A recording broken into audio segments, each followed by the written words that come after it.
All rise for the Honorable Judge Marshall.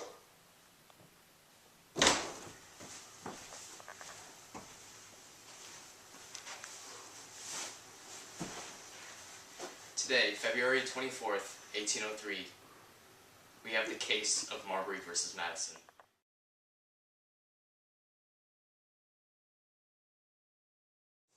Following the election of Thomas Jefferson as president in 1801, James Madison was appointed as the Secretary of State. Just before Jefferson took office, however, the Federalist Congress passed the infamous Judiciary Act of 1801, which placed Federalist judges in judicial offices. One of these judges was William Marbury. In 1803, Marbury discovered that Madison was withholding his commission. Come in. Mr. President, may I have a word with you? Yes, Marbury. I have not been receiving my commissions since Madison took office. I was wondering when I will be receiving them. Your commissions are no longer valid. Had former President John Adams delivered them to you by the end of his term, they would be. Yeah!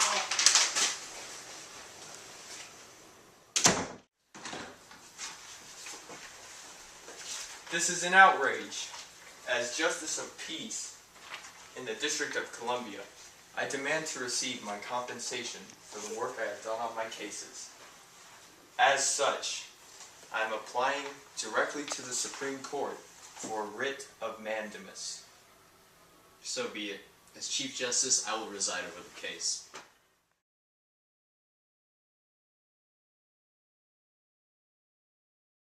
Will the prosecution and the defense please approach the bench?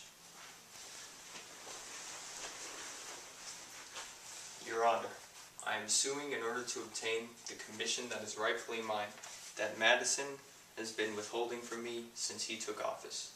The Judiciary Act of 1789 grants the Supreme Court with the power to issue writs of mandamus where necessary. Permission to speak, Your Honor, but I disagree with Marbury's statement because his appointment as a midnight judge from President John Adams through the Judiciary Act of 1801 is not constitutional. This is why I have been withholding his compensation. Very well. The statements from the prosecution and the defense will be taken into account when the verdict is being discussed. Mr. Marbury, you do not need to talk about what powers I have. Thank you. Marbury and I are both Federalists. We prefer a stronger central government as opposed to granting a lot of power to the states like Democratic Republicans like.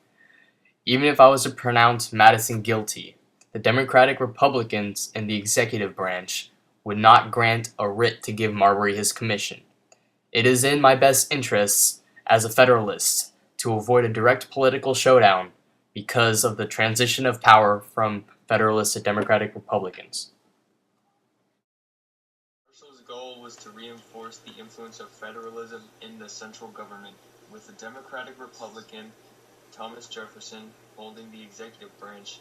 John Marshall felt it was his duty to uphold Federalist beliefs. Will the prosecution and the defense please rise for sentencing? The jury has found that while Marbury deserves a remedy and obtained the right to his commission when he was appointed by John Adams, the defense is found not guilty. The Judiciary Act of 1789 has been found to be unconstitutional because it granted the Supreme Court powers that the Constitution had not foreseen, including the right to issue writs of mandamus.